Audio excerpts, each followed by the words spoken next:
तर मागच्या 10 वर्षामध्ये इंडियाची जी ग्रोथ झालेली आहे इन्फ्रास्ट्रक्चरवर, त्याच्यामध्ये स्ट्रक्चर इंजिनिअरिंग ही टेक्नॉलॉजी कशी वाढलेली आहे, त्याच्यामध्ये काय इव्होल्युशन आलेलं आहे? भारतीय स्ट्रक्चरल इंजिनिअरिंग हे खूप वेगाने वाढतंय. मुख्य चॅलेंज असं आहे की non availability of trend structural engineers. कारण गेल्या 30 वर्षामध्ये जवळपास सिव्हिल इंजिनिअरिंगचं जे क्रीम होतं they change civil engineering to IT and any other department. त्यामुळे ते एक चॅलेंज आहे. मेजर इन्फ्रास्ट्रक्चर गॅप्स सध्या काय आहेत, बरोबर, आणि जो डिमांड वाढलेला आहे इंडियामध्ये तर त्याच्या related what is the new steps आणि मेजर इन्फ्रास्ट्रक्चर डेव्हलप करण्यासाठी वॉटर रिलेटेड. आपलं जेवढं पॉप्युलेशन वाढत असलं तरी पण जे पिण्याचं पाणी आहे ते तेवढंच आहे, 3 ते 4% आहे. तरी 75% of this earth is water. तर हे जे आहे हे आपल्याला यूज केल्यानंतर परत रियूज करून, रिसायकल करून, रिचार्ज करून हे इन्फ्रास्ट्रक्चर अडॉप्ट करायला लागणारच आहे in time to come. So as a investor कुठले सेक्टर्स सध्या हायली इन्व्हेस्टेबल आहेत, किंवा आपण ॲज अ बिझनेस ओनर कुठे इन्व्हेस्ट करायला हवं, किंवा कुठल्या सेक्टर्सवर फोकस करायला हवं? ॲज अ इन्व्हेस्टर तुमचं काय मत आहे? हायएस्ट इन्फ्रास्ट्रक्चर डेव्हलपमेंट पृथ्वीवर आज जर कुठे होत असेल तर ती भारत देशामध्ये आहे. ज्या वेगाने रोड बनवले जात आहेत that is the number 1 today in the whole world.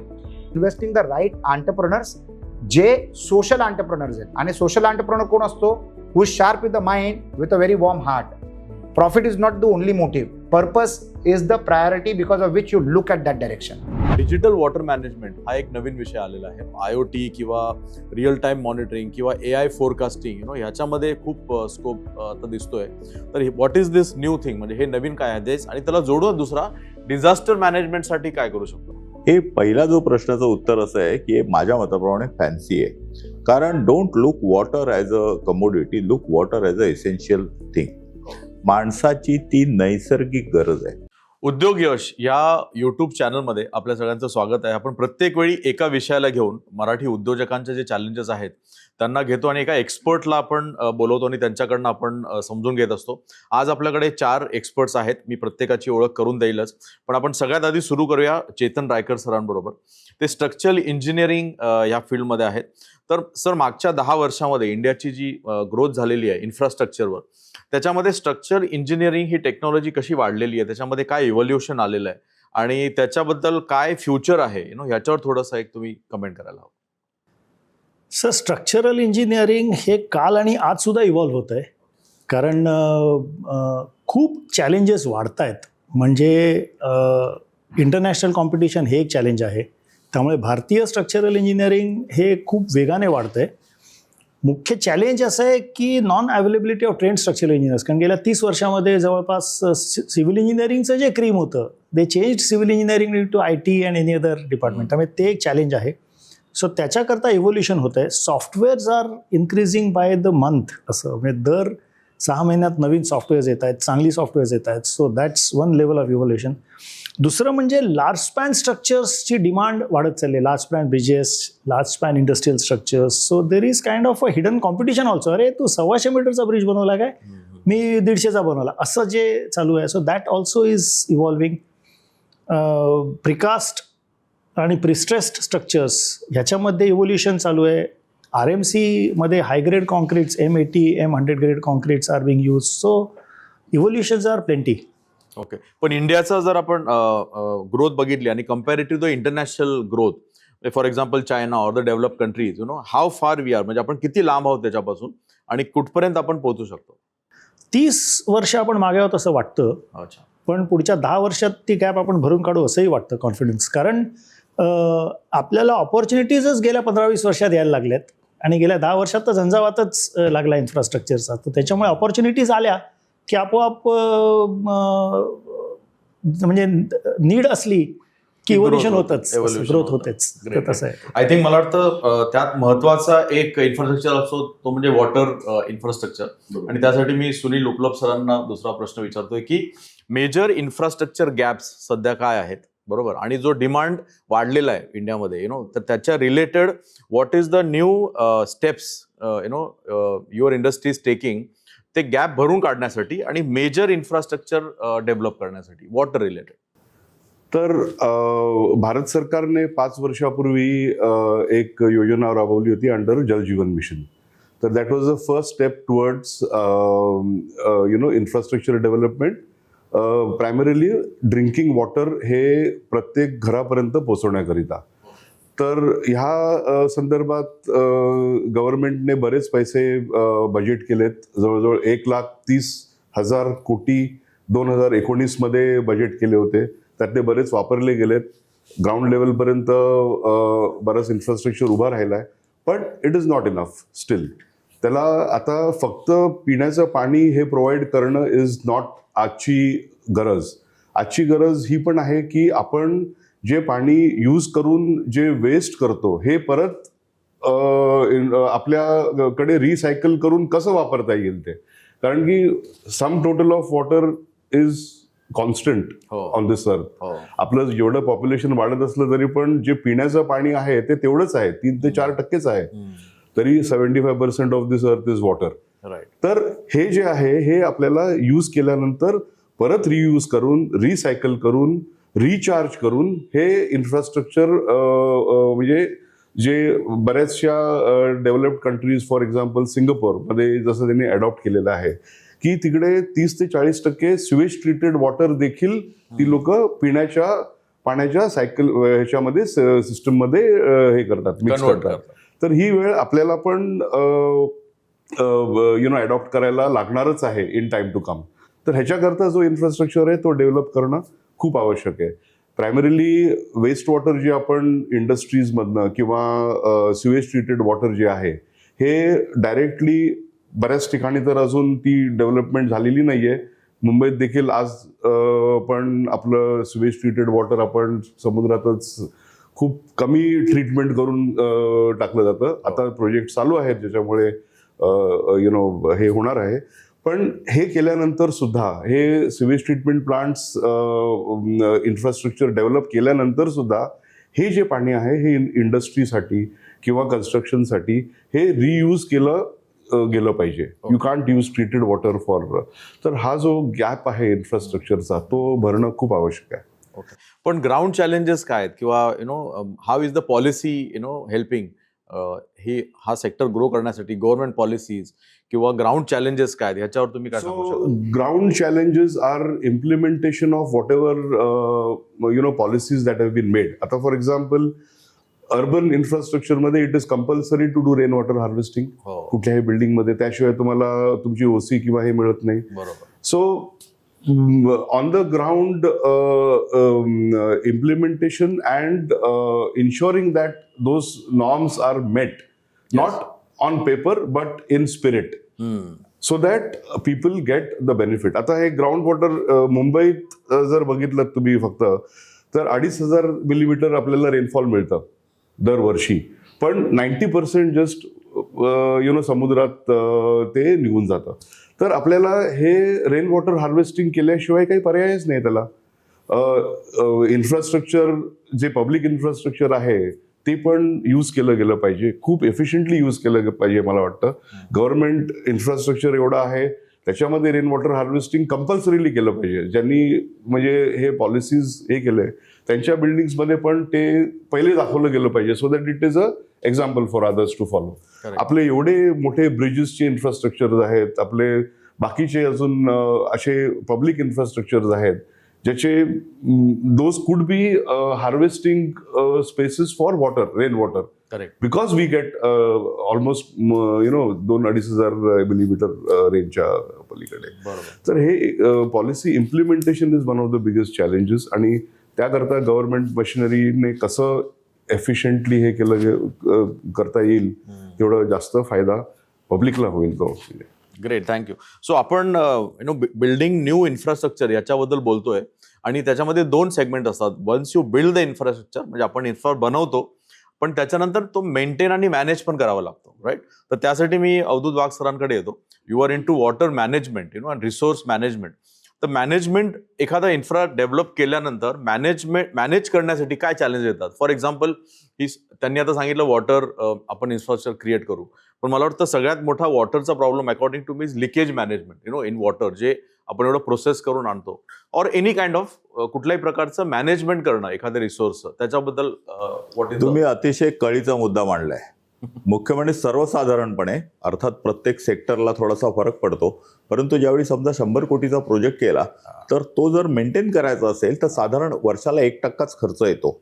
परंतु लोक पुष्कळ प्रोजेक्ट एक्झिक्यूट करण्यामध्ये उत्साही असतात, कारण it is a bulk size, 100 crore. पण त्या मानाने ते 1 कोटी रुपये वर्षाला खर्च करण्यासाठी लोक टंगळमंगळ करतात. आता सुनील जींनी जे सांगितलं, 2 गोष्टी त्यांनी सांगितल्या. एक तर पॉलिसी. तुम्हाला सांगतो की पॉलिसीज एकदम परफेक्ट आहेत. अच्छा. गव्हर्नमेंटच्या पॉलिसीज ऑन पेपर एकदम परफेक्ट आहेत. तुम्ही एन्व्हायरमेंटचा विषय काढलात, एनजीटीच्या सगळ्या नॉर्म्स एकदम स्ट्रिंजंट आहेत. तुम्ही आता म्हणालात एसटीपीचा प्रश्न आहे, जे 7-8 एसटीपी मुंबईमध्ये निघतात, अतिशय स्ट्रिंजंट कंडिशन्स आहेत. या सगळ्या असल्या तरी त्या पेपरवर आहेत. या पेपरवरच्या ज्या पॉलिसीज आहेत त्या लोक पेपरवर इम्प्लिमेंट पण करतात. उदाहरणार्थ, एखाद्या सोसायटीला कंपल्सरी एसटीपी असेल तर तो एसटीपी लावतात, नाही असं नाही. त्यांना जर रेन वॉटर हार्वेस्टिंग करायचं आहे ते करतात, नाही असं नाही. परंतु एकदा ओसी मिळाली की त्यानंतर विषय संपला. उदाहरणार्थ, तुम्हाला ओसी मिळेपर्यंत तुम्ही तुमच्या बाल्कनी ज्या आहेत ना त्या ग्रिलने कव्हर नाही करत, तुम्ही शेडने टाकत. एकदा ओसी मिळाली की मग रात गई बात गई. यासाठी तुम्हाला नुसतं ओसी मिळण्यापर्यंत एसटीपी किंवा रेन वॉटर हार्वेस्टिंग ही कार्यान्वित आहे हे महत्वाचं नाही. त्याच्या पुढे ज्या तुम्हाला सवलती मिळतात, उदाहरणार्थ तुमचं एसटीपी असेल तर तुम्हाला HWD मध्ये सवलत मिळते. तुम्हाला ते पाणी आणखीन मलनिस्सरण जे पैसे म्युन्सिपालिटी घेते त्यातनं तुम्हाला सवलत मिळते. पण ती दरवर्षी तुम्ही करता का? त्याची क्वालिटी स्टँडर्ड चांगली आहेत का? त्याच्यामधनं जे एसटीपी मधनं जे पाणी निघतं ते पाणी तुम्ही तुमच्या सोसायटीच्या गार्डनला किंवा तुमच्या टॉयलेट्स, बाथरूम इतर ठिकाणी यूज करता का, हे पाहण्याची, मॉनिटरिंग करण्याची एकही एजन्सी आपल्याकडे आहे. आणि त्याच्यामुळे हे सगळेच्या सगळे प्रोजेक्ट, काही ठराविक सोसायट्या ज्यामध्ये तुमच्या सारखी चांगली माणसं आहेत आणि जे एन्व्हायरमेंट बद्दल सजग आहेत, असे जर काही सोसायटीचे लोक सोडली तर सगळ्यात सावळा गोंधळ आहे. आणि त्याच्यामुळे ह्यामधलं सगळ्यात मोठं चॅलेंज ऑपरेशन आणि मेंटेनन्स आहे. आणि त्यासाठी ते मॉनिटरिंग करणारी एजन्सी आहे. तुम्ही एक व्हेकल घेतली, दर 6 महिन्यानंतर त्याचं PUC करावं लागतं. सरकारने नियम केलेला आहे की जे डिझेल ऑपरेटेड ट्रक्स आहेत ते मुंबईमध्ये तरी 8 वर्षच वापरता येतील, नंतर बाहेर फेकावं लागेल. जसं PUC तुम्ही मॉनिटर करता की तुमच्या मधून चेक होतं, तर तसं काही चेक होतं का या सोसायटीमध्ये? मुख्य म्हणजे एसटीपी किंवा रेन वॉटर हार्वेस्टिंगचं बद्दल काय बोलायचं नाही मला, कारण एकदा ते झालं तर ती सिस्टीम चालू होणार, तुमचं ट्यूबवेल्स रिचार्ज होणार. पण एसटीपी रिक्वायर सम कन्झ्युमेबल्स आणि ते चालवण्यासाठी एक्सपर्टी लागते. हे करण्यासाठी सोसायटीला पैसे द्यावे लागतात. सोसायटी पैसे द्यायलाच तयार नाही. आणि हा जो प्रॉब्लेम आहे ना, हा एका छोट्या स्तरावर मी बोलतोय. असेच प्रॉब्लेम्स तुम्ही आता जलजीवन निगम बद्दल बोललात.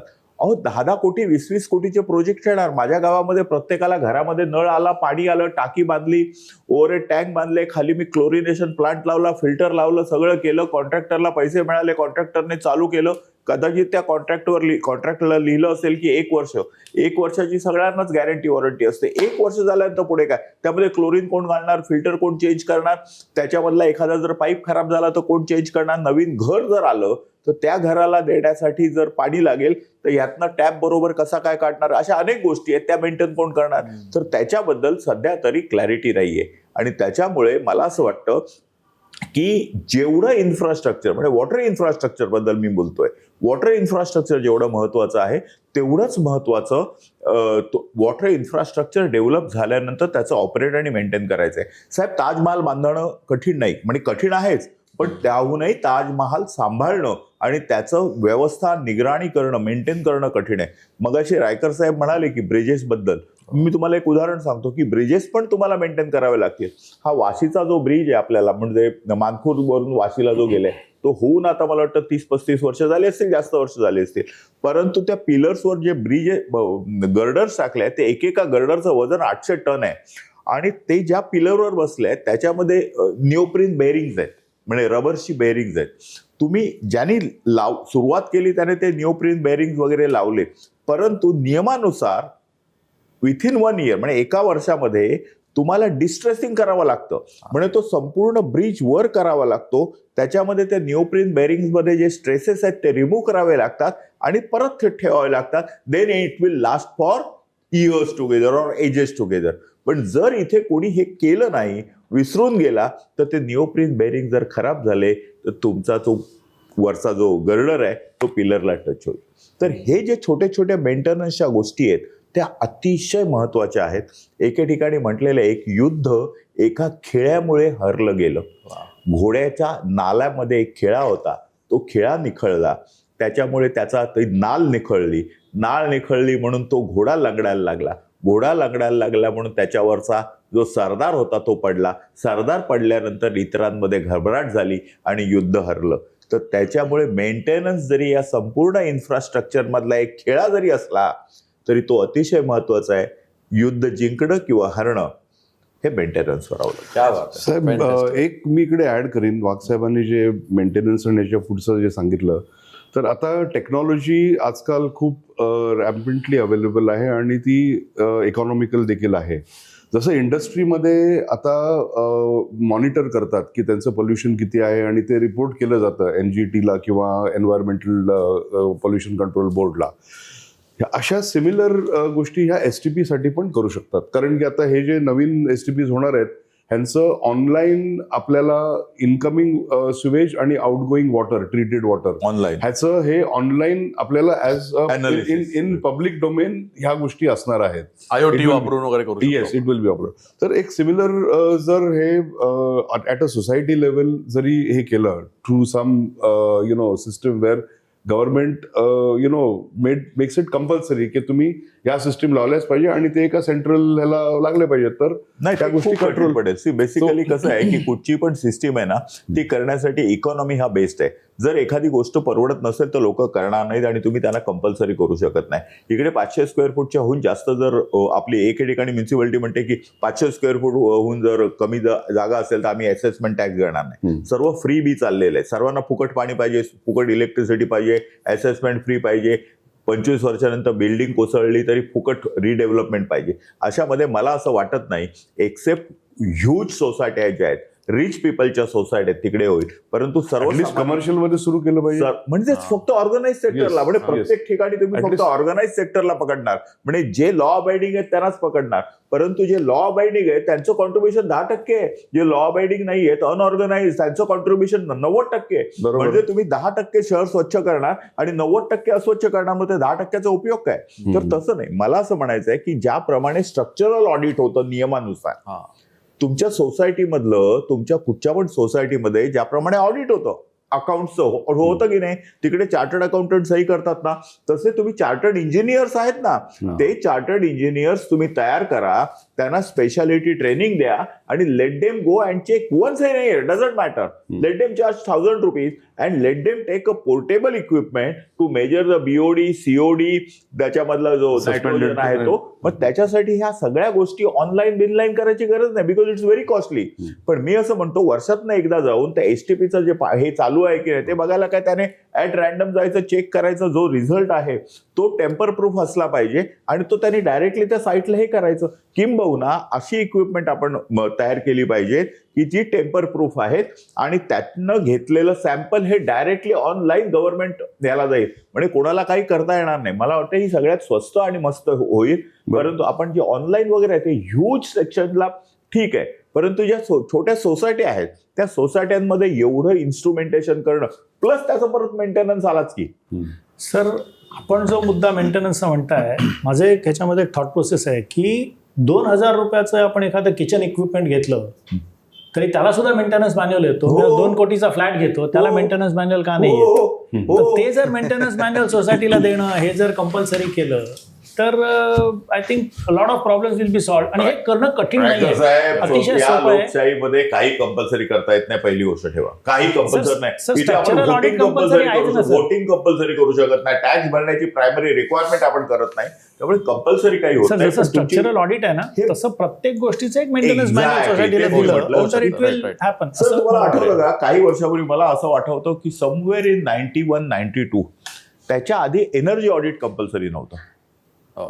एनर्जी ऑडिट कंपल्सरी नव्हतं. उदाहरणार्थ, if you are a steel manufacturer तर तुम्ही 1 टन स्टील मॅन्युफॅक्चर करण्यासाठी किती एनर्जी वापरता याचं काही हे नव्हतं. पण त्यानंतर हे एनर्जी ऑडिट कंपल्सरी आलं आणि त्यानंतर तुम्हाला तुमच्या अॅन्युअल रिपोर्टमध्ये लिहावं लागतंय की how much energy you are consuming and what is the production you are Production. So per ton production आणि एनर्जी ह्याचं कॉम्बिनेशन करून ते करायला लागलं. त्यामुळे लोक एनर्जीला सिरियसली घ्यायला लागली. मला असं वाटतं की ह्या प्रकारे एन्व्हायरमेंट तुम्ही काय करता, उदाहरणार्थ एखाद्या सोसायटीने सोलार पॅनल लावले, give them some credit. If they are consuming less electricity, give them some credit. If they are not utilising much water from municipal resources, give them some credit. If they are using their own borewell, give them some credit. If they are reusing their own, sewage, give them some credit. अशा प्रकारे केलं आणि त्यांना जर आपण म्हणजे सरकारने जर प्रोत्साहनपर भत्ते दिले म्हणजे मॉनिटरी दिले तर फायदा होईल. बघा सर, आज तुम्ही मुंबई महानगरपालिकेचं जे पाणी आहे ना, पिण्याचं पाणी, त्याची पर मीटर क्यूब मॅन्युफॅक्चरिंग कॉस्ट खूप आहे. जर तुमची सोसायटी तेवढं वाचवत असेल तर तेवढे पैसे तुम्हाला देऊन टाका ना, काय फरक पडतोय. करेक्ट. बरोबर. तर जी लोक चांगली लोक आहेत ना, त्यांना प्रोत्साहन देण्याची गरज आहे. जर प्रोत्साहन दिल्यानंतर सुरुवातीला लहान मुलाला कसं आपण शिकवताना एखादं चॉकलेट द्यायचो, नंतर चॉकलेट दिल्यानंतर त्याला अभ्यासाची सवय लागते. एकदा सवय लागली की चॉकलेट द्यायची गरज नाही. Great. तर मला असं वाटतं की सुरुवातीला गव्हर्नमेंटने इन्सेंटिव्ह देऊन या सर्व गोष्टींकडे वेगळ्या पद्धतीने पाहिलं तर लोक डेफिनेटली ह्या पद्धतीला सहकार्य करतात. Great. अजून एक गोष्ट आहे की अवेअरनेस जो आहे हा तुमच्या आमच्यासारख्या लोकांना ह्या माध्यमातून मला वाटतं आपण Yes, yes. पसरवलं गेलं पाहिजे. कारण की आपण जेव्हा फ्लॅट विकत घ्यायला जातो तेव्हा आपण बॅल्कनी मधलं व्ह्यू बघतो किंवा अम्युनिटीज बघतो, स्विमिंग पूल आहे की नाही बघतो, पण कोणीही विचारत नाही बिल्डरला की बाबा तुमची सिवेजची काय हे आहे, तुम्ही बाकीचं काही रेन वॉटर हार्वेस्टिंग केलेलं की नाहीये, हो. किती इनफ. तो पण एक महत्वाचा विषय तर आहे. तो एक आहे, जोपर्यंत आपली जागृतता हे होत नाही त्याच्यामध्ये तर तोपर्यंत ते सो मुव्हिंग फॉरवर्ड, आपण आता I will ask next question to Agnil Raj Athade sir. Sir, तुम्ही मल्टिपल बिझनेसमध्ये इन्व्हेस्ट करता आणि आपण आता उद्योग यशमध्ये इंडिया ग्रोथ स्टोरी किंवा इंडियामध्ये इन्फ्रास्ट्रक्चर जे ग्रो होत आहे त्याच्यातनं what is the future of India किंवा ॲज अ बिझनेस ओनर आपल्याला इन्फ्रास्ट्रक्चर ने काय आपल्याला ग्रोथ मिळणार आहे त्याच्यावर आपण बोलतोय. सो ॲज अ इन्व्हेस्टर कुठले सेक्टर्स सध्या हायली इन्व्हेस्टेबल आहेत किंवा आपण ॲज अ बिझनेस ओनर कुठे इन्व्हेस्ट करायला हवं किंवा कुठल्या सेक्टर्सवर फोकस करायला हवं? ॲज अ इन्व्हेस्टर तुमचं काय मत आहे? मी भरपूर वर्ष अगोदर ना न्यूजपेपरच्या फ्रंट पेजवर, टाइम्स ऑफ इंडियाच्या फ्रंट पेजवर एक चांगली हेडलाईन वाचलेली की भारत देशाच्या प्रगतीसाठी बिपासाची गरज आहे. अच्छा. बिपासा म्हणजे बिजली, पाणी और सडक. आणि जर ह्या 3 क्षेत्रांना जर आपण डेव्हलप केलं तर देशाची प्रगती होईल. कारण कुठच्याही देशाच्या प्रगतीमागे infrastructure plays a very critical role. बिजली, पाणी आणि सडक डेव्हलप करण्यासाठी जी सामग्री लागणार आहे किंवा टेक्नॉलॉजी लागणार आहे किंवा पैसा लागणार आहे, तर it is always the nature of the global development zone की rest of the world will develop India as a country. ज्या देशामध्ये जो डेव्हलपिंग देश असतो त्याच्यामध्ये मॅनपॉवर आणि टेक्नॉलॉजी, मॅनपॉवर असतो त्या डेव्हलपिंग देशाचा, परंतु पैसा आणि टेक्नॉलॉजी येतो डेव्हलप देशांकडनं. बिल्ड, ऑपरेट अँड ट्रान्सफरची जी कॉन्सेप्ट साधारणतः 20-25 वर्ष अगोदर भारतामध्ये जी राबवली गेली, त्याच्यामुळे काय झालं, the company that makes the car builds the road. कारण रोड असलो तर गाडी चालेल ना. तर इनडायरेक्टली जे फंडिंग आलेले त्या फंडिंगचे मेजर इन्व्हेस्टर्स असायचे कार कंपनीजचे ओनर्स किंवा car companies. It is a economic fabric which gets stitched as an ecosystem across the world and that fabric will build a nation. लोकांना कस्टमर्स हवेत. भारतामध्ये जे आपल्या भारत देशाचं जे श्राप होतं आबादी, तीच आज आपल्या देशाची सगळ्यात मोठी ताकद झाली. भारत सरकार पुढच्या 5 वर्षामध्ये 100 लाख कोटी इन्फ्रास्ट्रक्चरमध्ये इन्व्हेस्ट करणार आहेत, फक्त इन्फ्रास्ट्रक्चर डेव्हलपमेंट मध्ये. आणि it is said economically that investment in the economy is income to the people. जर तुम्हाला देश डेव्हलप करायची जर गरज झाली तर जो पैसा 20 लाख कोटी वार्षिक जर खर्च होणार आहे तर तो पैसा कोणाकडे जाणार आहे? जनतेकडे जाणार आहे. पूर्ण जगाला भारत देश एक लँड ऑफ ऑपॉर्च्युनिटीज दिसतोय. आणि आज जो चायनाचा प्रॉब्लेम झालेला आहे इतर देशांबरोबर, तो आपल्यासाठी एक फार मोठी संधी आहे. जो इन्व्हेस्टमेंट चायनाकडे गेलेला तो आता फिरतोय भारत देशाकडे. तर पुढचे 50 वर्ष जे आहेत ना ते भारत देशाचे मानले जात आहेत आणि त्या ताकदीचा वापर आपण करू शकतो इन्फ्रास्ट्रक्चर डेव्हलप करण्यासाठी. आणि ते घडतंय. फॉर एक्झाम्पल वॉटर इन्फ्रास्ट्रक्चर म्हणजे सगळ्यात मोठी गरज जी लोकांची आपल्या देशात जी आहे ते पाण्याची आहे. त्याच्यानंतर बिजली, त्याच्यानंतर रोड येतं. पण रोड जर कनेक्ट केलं तर या दोन्ही गोष्टी चांगल्या होऊ शकतात. 1995 मध्ये जे गोल्डन क्वाड्रँगल म्हणत होते लोकांना, म्हणजे आपण नेटवर्किंग ऑफ रिव्हर जर केलं, नेटवर्किंग ऑफ वॉटर सिस्टम जर केली, तर जे अनइव्हननेस आहे भारत देशामध्ये, असे अमुक जागा आहेत जिथे एक्सेस पाण्यामुळे लोक मरतात आणि असे अमुक जागा आहेत जिथे पाणी नाही म्हणून लोक मरत आहेत. तर ह्याला बॅलन्सिंग करण्यासाठी जे पाण्याचं नेटवर्किंग चालू केलेलं अटल बिहारी वाजपेयी साहेबांनी ते सुरू केलेलं, ज्याला आपण गोल्डन क्वाड्रँगल म्हणतो, water river networking of the country. प्रत्येक प्रगतीशील देशामध्ये त्यांचा बॅकबोन असतो एक वॉटर सिस्टम, एक वॉटर सोर्स, आणि तो वॉटर सोर्स भारतामध्ये अनइव्हनली डिस्ट्रीब्युटेड आणि एक असल्यामुळे मिनिट हा, तुम्हाला सांगताना आपल्याला सर्वांना अभिमान वाटला पाहिजे. हे जे पहिलं जे काम दिलं अटल बिहारींनी ते आपल्या एका मराठी माणसाला दिलं, सुरेश प्रभूंना. बरोबर. He was the golden man for water infrastructure of the country. तर आपल्याला अभिमान आहे या गोष्टीचा. सुरेश प्रभू साहेबांना ते कार्य मिळालेलं. परंतु रिव्हर नेटवर्किंग किंवा वॉटर नेटवर्किंगमुळे जी प्रगती होते आज भारत देशाची, दॅट इज प्रचंड. हायएस्ट इन्फ्रास्ट्रक्चर डेव्हलपमेंट पृथ्वीवर आज जर कुठे होत असेल तर ती भारत देशामध्ये. ज्या वेगाने रोड बनवले जात आहेत, that is the number 1 today in the whole world. प्रगतीशील देशांची पंचायत अशी आहे की जे त्यांना इन्फ्रास्ट्रक्चर हवे होतं ते ऑलरेडी आहे, आणि इन्फ्रास्ट्रक्चर इन्व्हेस्टमेंट नसली की त्या देशामध्ये मंदी येते. म्हणून युरोपमध्ये आणि अमेरिकेमध्ये जे मंदीचे जे चलन आपण पाहतोय ते त्या कारणामुळे, आणि भारत देशाची जी प्रगती होणार आहे ते ह्या इन्फ्रास्ट्रक्चरच्या डेव्हलपमेंटमुळे. म्हणून वॉटर, पॉवर, रोड याशाशी निगडीत बिझनेसेसमध्ये प्रचंड स्कोप आहे. ॲज अ स्ट्रॅटेजिक इन्व्हेस्टर माझं इंटरेस्ट जे आहे ते एनर्जीमध्ये आहे आणि वॉटर मॅनेजमेंटमध्ये आहे. म्हणून we are into water storage systems where we manufacture water tanks from 15,000 litres to 2 crore litres. ज्या कामामध्ये इम्पॅक्ट असतं, जिथे सामाजिक कल्याण होऊ शकतं, जिथे जनकल्याण असतं, त्या क्षेत्रांमध्ये मला आवड आणि निवड असते नेहमीच. I am an impact entrepreneur. आणि पाण्याचं महत्त्व माझ्यापेक्षा जास्ती कोण सांगू शकतं?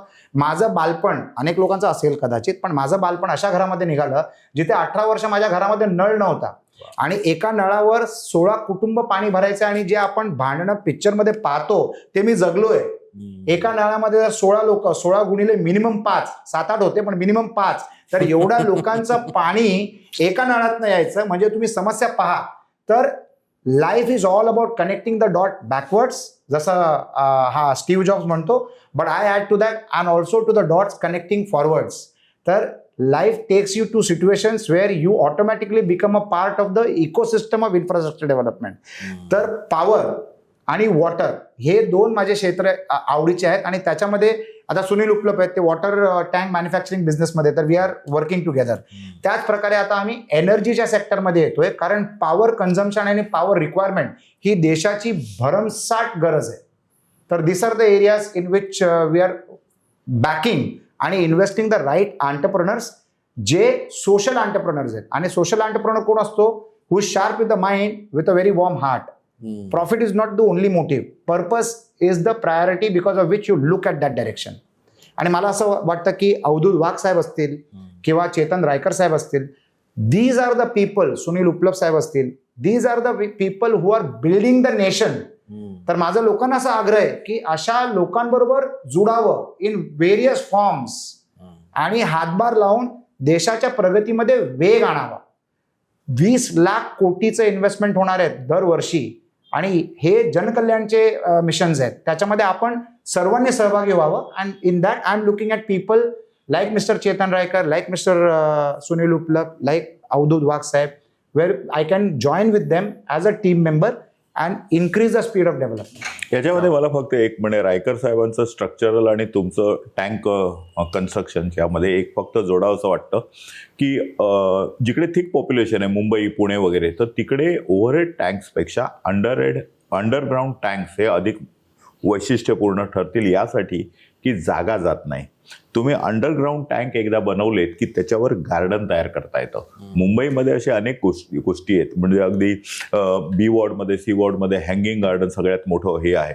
तर गव्हर्नमेंटच्या ज्या प्लेग्राऊंड्स आहेत त्या प्लेग्राऊंडचा जर आपण यूज करू शकलो ॲज अ पॉलिसी, आणि तिथे जर अंडर वॉटर टँक्स बांधू शकलो आणि त्याच्यावर पुन्हा प्लेग्राऊंड करा, मुलांनी खेळा, काय हरकत नाहीये. तर त्या सिस्टीमचा तुम्ही स्ट्रक्चर एवढं उभं करायचं, वर एवढे मोठे मोठे टँक बांधायचे, ते कॉस्टली पण आहे, कठीण पण आहे.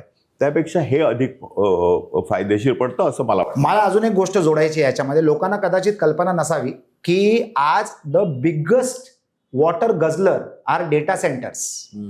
डेटा सेंटर्समध्ये जेवढं पाणीचं कन्झम्पशन होतं तेवढं दुसऱ्या कुठच्याही मॅन्युफॅक्चरिंग किंवा दुसऱ्या कुठच्याही ऍक्टिव्हिटीमध्ये होत नाही. हे कदाचित लोकांना माहीत नसावं. One of the mandatory norms सरकारचं फॉर डेटा सेंटर्स इज तुम्ही तुमच्या पाण्याची प्रोव्हिजन स्वतः करायची, कारण त्यांचं प्रायोरिटी असते सिटीजन्स, लोकसंख्या गव्हर्नमेंटची प्रायोरिटी असते. तर वॉटर मॅनेजमेंट हे डेटा सेंटरला परमिशन द्यायची एक मेजर क्रायटेरिया आहे.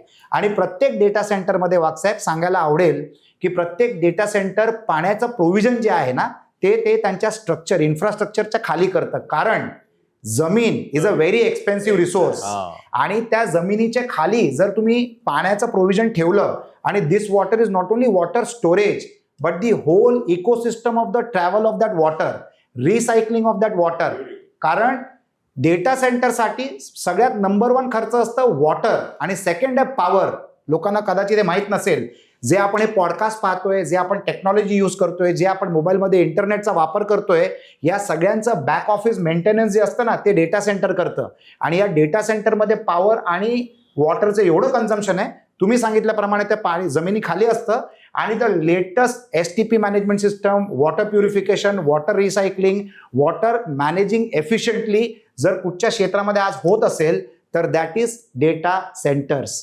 आणि त्याच्यामध्ये तुमच्यासारख्या लोकांच्या इनपुट्स, चेतन रायकर साहेबांच्या लोकांसारखे इनपुट्स, कारण स्ट्रक्चरवरच सगळं काय अवलंबून असतं. स्ट्रक्चर फक्त जमिनीच्या वर नसतं, तर हल्ली त्याच्यापेक्षा मोठं स्ट्रक्चर झाडासारखं, झाड जेवढं टॉल जातं तेवढं खोल असतं. त्याच प्रकारे खालचं जे स्ट्रक्चरल इंजिनिअरिंग आहे जे रायकर साहेबांच्या संस्थेसारख्या संस्था करतात, that is happening so beautifully that it is rhythmic.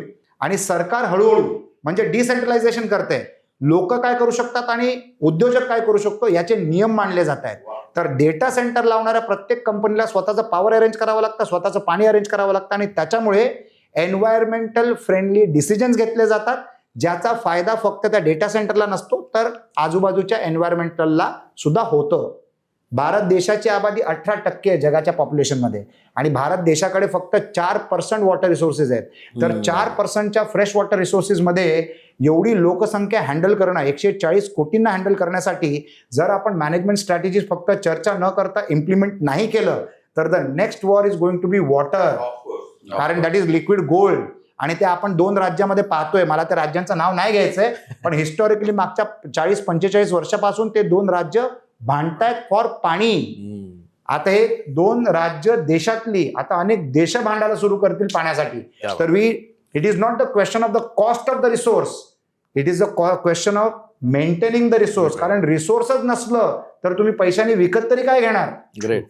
नाही पाणी हे जीवनावश्यक आहे. त्याच्यामुळे त्याला you can't have tag, you cannot live without that. So मी चेतन रायकर सरांकडे येतो. तर तुम्ही 50 वर्ष हा व्यवसाय करताय किंवा ह्या सेक्टरमध्ये आहात आणि बरेच तुमच्याच फील्डमधले लोक आपल्याला पाहतायत, so as a veterinary businessman in this area, 2 गोष्टी. एक तर India is a very cost sensitive market. आपल्याला चांगले स्ट्रक्चर्स पण बनवायचे आहेत, आपल्याला ते कॉस्ट इफेक्टिव्ह पण बनवायचे आहेत आणि आपल्याला ते फास्ट पण बनवायचे आहेत. तर ह्या 3 चॅलेंजेसवर तुम्ही कसं काम करता? व्हॉट इज युअर एक्सपिरियन्स किंवा एखादं example from any real life situation?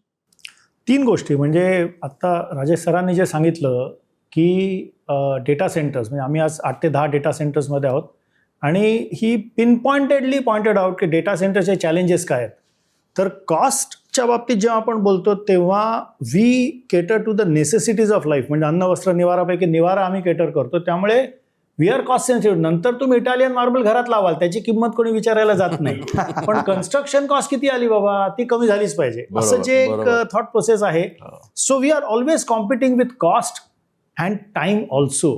त्यामुळे प्रिकास्ट इंडस्ट्री ही वाढत चालली, कारण trained labour is a challenge. म्हणजे trained structural engineer also is a challenge. Retaining a trained structural engineer is a challenge.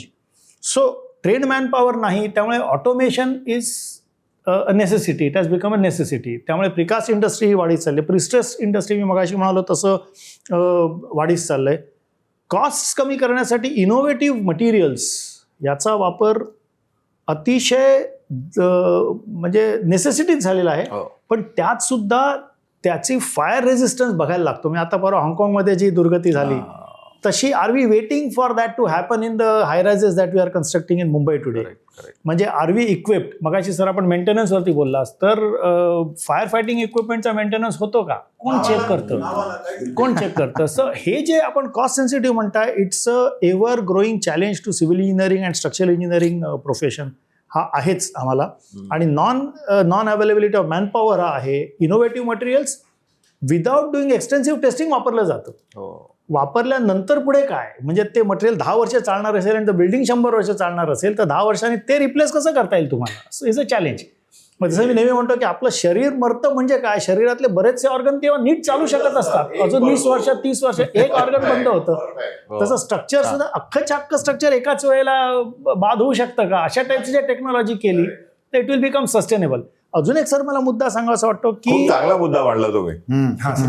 तुम्ही मगाशी खेळाचं उदाहरण दिलं, त्याला रिलेटेड आहे. सर दुसरं कसं आहे की आपण डी अर्बनायझेशन किंवा शहरीकरणाच्या विरोधात काहीच करत नाही आहोत असं वाटतं कुठलाही पॉलिटिशियन ह्याच्यावरती. म्हणजे आता एकच उदाहरण घ्या ना, म्हणजे 2 महिन्यापूर्वी का महिन्याभरापूर्वी एक हे आलं बातमी की आपण आता बँड्रामध्ये हायकोर्ट नवीन इमारत अख्खी उभी करणार आहोत. Y in Bandra? एअरपोर्ट नव्या मुंबईला नेलत ना, मग हायकोर्ट इन या की तिथे 500 एकराचा कॅम्पस घ्या, तिथे चांगलं बांधा. सगळी कोर्ट्स एकाच ठिकाणी. आज वकील धावत असतात. कच्च्या कैदेतनं त्या कैद्याला नेण्यासाठी पोलिसांना स्वखर्चाने त्याला टॅक्सीत घालून न्यायला लागतं. या सगळ्या सिस्टीम्स तुम्ही तिकडे 500,000 एकराचा कॅम्पस तिकडे का नाही बनवत? मुंबईवरती काय लोड कमी होणार आहे? फक्त साऊथ मुंबईवरचं लोड कमी करायचं तुम्हाला? Bandra is already so congested. BKC मध्ये संध्याकाळी 5 वाजता जाऊन बघा, कितीतरी जन्मांची पापं आठवतात की काय केलंय. सो आय एम सेइंग अशा टाईपचं जर थोडासा लॉंग टर्म विचार केला, म्हणजे 25 वर्षानंतर मुंबई कुठे असणार बाबा? कोस्टल रोड बांधा, सगळं इट्स व्हेरी रिक्वायर्ड. पण आज अटल सेतू बांधलात, त्याची ऑक्युपन्सी काय आहे? 1%, 2% वाढवा ना तिकडे तुम्ही. म्हणजे आणि शासनानेच जर एक पाऊल पुढे. बरं असं am I talking completely senseless नाही. गुजरातने केले ना 20 वर्षापूर्वी. राजधानी हलवली गांधीनगरला, हायकोर्ट हलवले सरखेज हायवेवरती. सो यू हॅव, आपण म्हणतो की एक म्हणजे का दुसऱ्या कोणाचं, अरे पण तो प्रेसिडेंट आहे, सक्सेसफुल आहे. अहमदाबाद डिकंजेस्ट होतं. अशा प्रकारचं जर डिअर्बनायझेशन केलं ना, तर load on all the systems, all the infrastructure will reduce. रोड्सवरचं म्हणजे आपण बिसाका म्हणालात मगाची, बिजली, पाणी आणि सडक, बिपासा. तिन्ही बिपासा तिन्ही सर कमी होईल ना. मुंबई शहरावरती जो ताण आहे तो नव्या मुंबईवरती जाईल. सो कदाचित असं असेल की कदाचित असं असेल की कोर्टात जाणं म्हणजे कोर्टाची प्रक्रिया जी असते ना, ती शिक्षा असते. कदाचित it is a part and parcel of that plan. Konkani भाषेमध्ये आम्ही असं म्हणतो की गाढव मेलं हेलपाट्याने, वजनाने नाही. गाढवावर वजन ठेवलं तर तो मरत नाही, पण तो जाऊन येऊन जो फिरतो ना, ते शिक्षा. चक्रा मारूनच त्याला शिक्षा मिळते. ती शिक्षा आहे. न्याय होईल तेव्हा होईल. तुम्ही म्हणालात ना, तर त्याच्यामध्ये पॉलिसी म्हणून आपण स्मार्ट सिटी वगैरे सगळं केलेलं आहे. परंतु ते अजून मला वाटत नाही की ते काही स्मार्ट सिटी अस्तित्वात आलेले आहेत. ज्या आहेत त्याला स्मार्ट करायचा प्रयत्न केला. आपण नवीन स्मार्ट सिटी कुठे आलेले आहेत? आता आपण म्हणतो आहोत की तुम्ही मगाशी दिल्ली, मुंबई, चेन्नई असं तो एक कॉन्ट्रॅक्टर करायचा, त्याच्यावर फ्रेट कॉरिडॉर्स करायचे, तिकडे मोठमोठ्या शहरांची नव्यानं निर्माण करायचं आहे. पण प्रोसेस स्लो आहे. नाही झालं का तर झालं. म्हणजे नवी मुंबई आपण तयार केली. तुम्ही आता अटल सेतू, तिकडे कोंबडी आधी की पिल्लू आधी असं झालेलं आहे.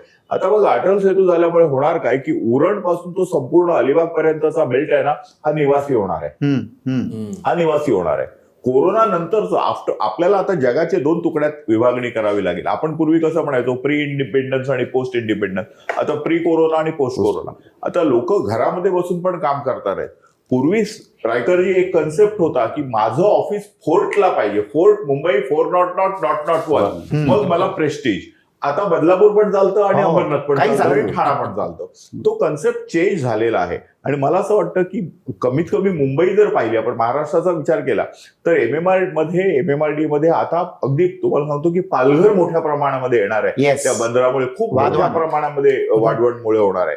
तो संपूर्ण उत्तर कोकणाचा बेल्ट आहे ना, तो प्रचंड प्रमाणामध्ये, म्हणजे तुम्ही 10 वर्षानंतर तुम्ही ओळखू शकणार नाही एवढा विकास होणार आहे तिकडे.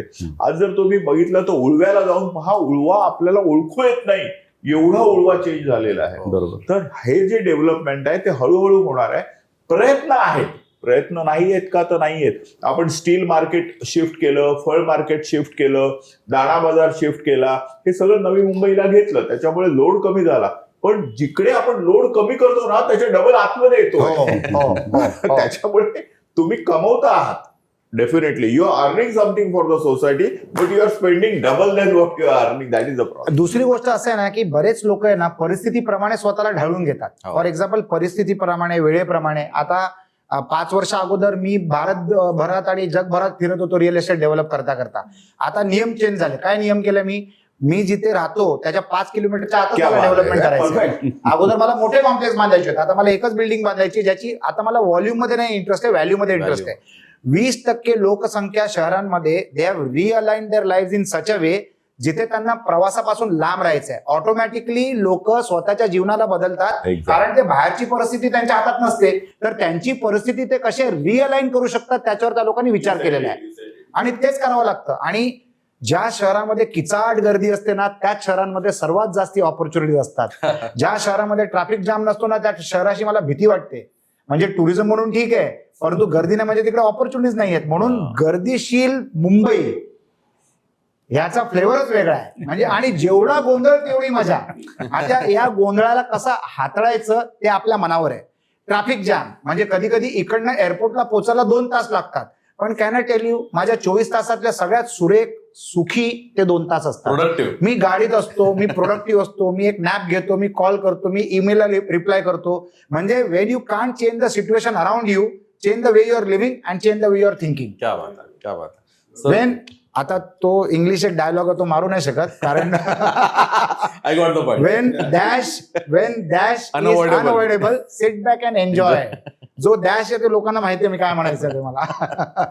सर सुनीलजी, मी तुम्हाला पुढचा प्रश्न विचारतो की India wants to become a 10 trillion economy, right? आणि आता आपण स्मार्ट सिटीज बद्दल बोललो, इंडस्ट्रीज वाढतील, पण या सगळ्यांच्या मुळामध्ये वॉटर आहे. You know, if water will not, the infra of water will not increase, all this will not happen. हे सगळं होऊ शकणार नाही.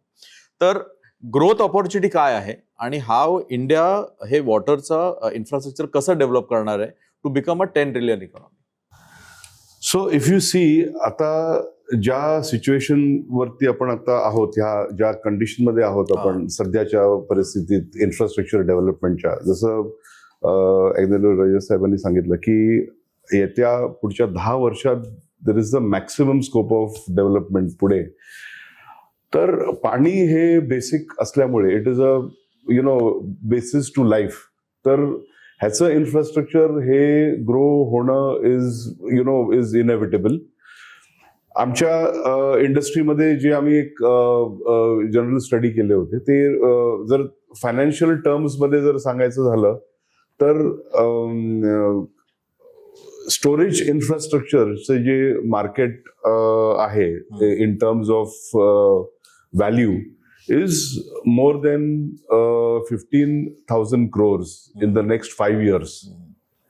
आणि आता ह्याच्यामध्ये we can't just rely on conventional technologies. Concrete. I am sorry Raikar साहेब, पण then I am begging to differ here with what we have been discussing आतापर्यंत. तुम्ही जे कॉन्क्रीट स्ट्रक्चर्स बद्दल वगैरे हे केलं, तर 10 वर्षापूर्वी, 15 वर्षापूर्वी, म्हणजे जेव्हा आम्ही ही टेक्नॉलॉजी भारतात आणली त्यावेळेला जी मानसिकता होती ऑफ इंजिनियर्स, आर्किटेक्ट्स वगैरे, की the civil structure is the strongest structure. पण तुम्ही जर कुठल्याही डेव्हलप्ड नेशनमध्ये गेलात तुम्ही, तर तिकडे प्रीफॅब्रिकेटेड स्ट्रक्चर्स हे रॅम्पंटली आणि प्रॉमिनंटली यूज केले जातात. Hardly you will find concrete structures being. तर येत्या 10 वर्षात हे जे शिफ्ट आहे टेक्नॉलॉजीमध्ये for water and waste water storage, हे प्रायमरीली प्रीफॅब्रिकेटेड असणार आहे, फास्ट असणार आहे. It could also mean prefabricated concrete structures, म्हणजे not just in situ cast structures. तर anything that is made off site and then brought in on and built. तर हे जे आहे आपल्याला फास्ट डेव्हलप करण्यासाठीच म्हणजे हे लागणार आहे. मी म्हणजे जे शिफ्टचं जे सांगायचं झालं तर I was in the water industry for almost 15 years before I started the tank manufacturing. म्हणजे Okay. we used to clean water storage tanks and we were India's biggest and probably the world's biggest. कारण की आम्ही दिवसाला 9,500 tanks आम्ही clean करायचो, Wow. Water storage tanks. But that was nothing compared to the kind of potential that was there. मला पहिली free fabricated tank विकायला मला 1.5 वर्ष लागली, in spite of being in that business for 15 years. I virtually new any and everybody in the water industry. तर ही जी मानसिकता जी change आहे हे खूप आणणं आवश्यक आहे जर आपल्याला पुढे जो इन्फ्रास्ट्रक्चर ग्रो करायचा आहे ह्याच्यासाठी. आणि जो दुसरा प्रश्न होता तुमचा, what is the so 10 trillion economy आपल्याला व्हायचं आहे. Right, right. स्मार्ट सिटीज असतील, इंडस्ट्रीज असतील, राईट त्याच्या बॅकबोनला वॉटर आहे. राईट.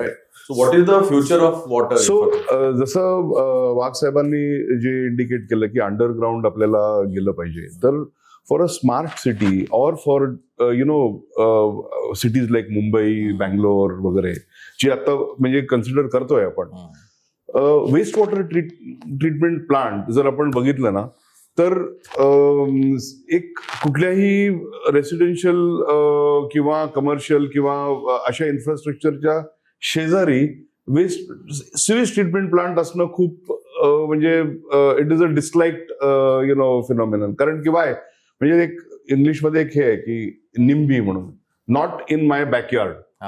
म्हणजे लोक हे करतात की सगळं असायला पाहिजे पण हे माझ्या ह्याच्यात नसलं पाहिजे. तर आता सिवेज ट्रीटमेंट प्लांट जर जी टेक्नॉलॉजी आम्ही आणली भारतात for the first time, he underground सुद्धा जाऊ शकते पूर्ण, जसं तुम्ही म्हणत होता. Very good. पूर्ण 200-300 मिलियन लिटर्स पर डे ची टेक्नॉलॉजी आपण टोटली अंडरग्राऊंड आणू शकतो. अँड आम्ही जो एक प्रोजेक्ट भांडूपमध्ये जो केला, त्याचा जो आमचा क्वालिफाईंग प्रोजेक्ट जो होता, हा टोटली 250 मिलियन लिटर्सचा जो प्रोजेक्ट आहे, टोटली अंडरग्राऊंड आहे. ग्रेट. आणि त्याच्यावरती पूर्णपणे गार्डन आहे, त्याच्यावरती एक शॉपिंग सेंटर आहे, अशा सगळ्या पब्लिक अम्युनिटीजच्या गोष्टी त्यांनी तिकडे कोरियामध्ये केलेल्या आहेत. तुम्ही तिकडे काही करू शकता जर स्ट्रक्चर. एक्झॅक्टली. नाही, इनफॅक्ट तुम्ही जर त्या मनी ट्रान्सलेशन मध्ये केलं तर Yes. ह्यांनी जो घडवला प्रोजेक्ट भांडूपचा वॉटर Yes. ट्रीटमेंट प्लांटला, तर कदाचित लोकांना किती मिलियन लिटर्स आहे त्याच्याने समजणार नाही, बरोबर. पण लोकांचा पैसा एवढा वाचला Yes. की 2,500 कोटीचं जे कॉन्ट्रॅक्ट होतं ते टेक्नॉलॉजीच्या इम्प्लिमेंटेशनमुळे 1,170 कोटीला झालं. Yes. म्हणजे साधारणतः 55% राज्य सरकारचे पैसे वाचले. म्हणजे लोकांचे, तुमचे आणि आमचे पैसे वाचले because of smart planning, technology and the will to implement it. पण काही अधिकारी नाराज झाले असतील ना. बरेच अधिकारी नाराज झाले. ते नाविलाज आहे. सुप्रीम कोर्टापर्यंत हे मॅटर गेलं, आणि पण ते सगळ्यांना आम्ही व्यवस्थित पटवून दिलं की ही टेक्नॉलॉजी इज देअर. योग्य प्रकारे पटवलं. योग्य तरी आम्ही कोरियाला घेऊन जाऊन दाखवलं वगैरे सगळं केलं आपण. तर येत्या हे जर 10 ट्रिलियन इकॉनॉमीचं जे आपण हे करतोय, तर we have to adopt fast and smart technologies like these for water and wastewater, typically for wastewater management. मी याच्यामध्ये फक्त एक ऍड करतो. कसं आहे की जसं चिप्स आणि सेमीकंडक्टरने संपूर्ण कॉम्प्युटर किंवा हे चेंज करून टाकलं, इलेक्ट्रॉनिक गुड्सचं, मग सगळं चेंज झालं ना चिप्समुळे आणि सेमीकंडक्टरमुळे. अगदी तुम्ही ज्यावेळी वॉटरचा प्रश्न करताय, मला वाटतं की जे मेटल्स आहेत ना, त्या मेटल्सना रिप्लेस करणारी सिंथेटिक आयटम्स हे संपूर्ण करतील, म्हणजे मेटलर्जी. पण मेटलर काय, तुम्ही पाईप टाकू शकाल पण किती वजन असतं, कॉस्ट असते, हँडलिंग इट्स व्हेरी कॉस्टली. त्याच्यापेक्षा जर कुठचा तरी फायबरचा पाईप मिळाला which is equivalent in all आणि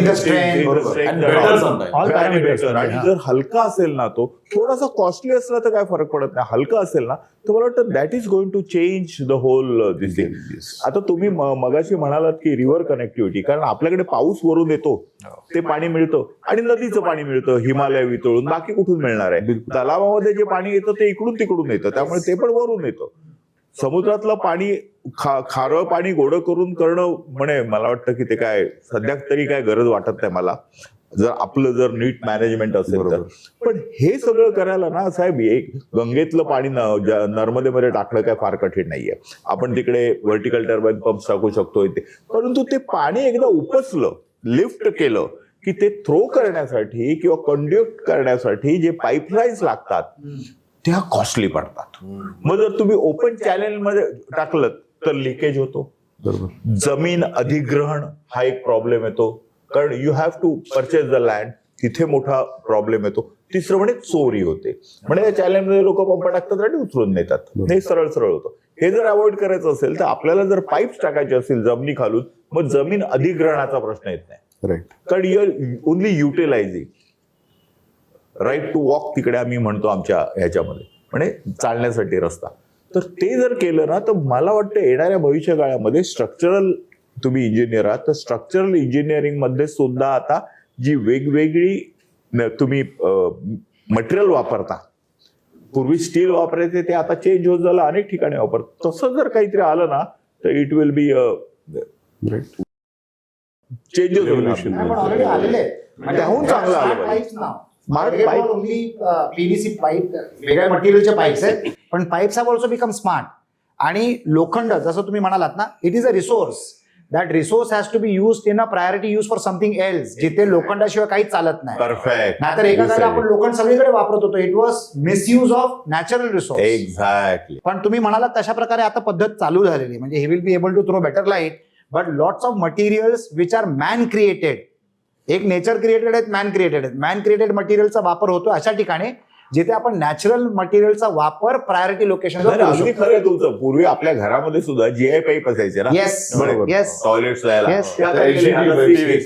पीव्हीसी पाईप आले, ते तर आता आपण बदल स्वीकारलाय. बरोबर. तो बदल स्वीकारलाय, परंतु ते छोटं half inch, 1 inch, 2 inch, 4 inch पर्यंत वेगळे. पण when I am talking about 3 metre dia, 3 metre dia, 6 metre dia, huge pipe, आणि त्याचं मग तुम्हाला प्रेशर माहितीये की ते स्क्वेअरच्या प्रमाणामध्ये जातं, तर तो प्रेशर मेंटेन करणं, सस्टेन करणं, बाहेरनं कोणीतरी त्याला भोग पाडू नये, तोडू नये, फोडू नये, याच्यासाठी असलेली स्ट्रेंथ, या सर्व असलेलं जर एखादं चांगलं हे मिळालं ना, कोरोजन फ्री, तर मला वाटतं की तो गेम चेंजर होईल. Absolutely absolutely. Sir Raikar sir, तुम्हाला एक प्रश्न विचारतो की स्ट्रक्चरल इंजिनिअरिंगमध्ये इनोव्हेशन होणं गरजेचं आहे, आणि innovation will increase the speed वाढेल सगळ्या कामाचा, किंवा आपण असे प्रोजेक्ट करू शकतो जे आतापर्यंत अवघड वाटत होते. तर मागच्या 10 वर्षामध्ये काय असं नवीन इनोव्हेशन आहे, आणि what is the future of innovation?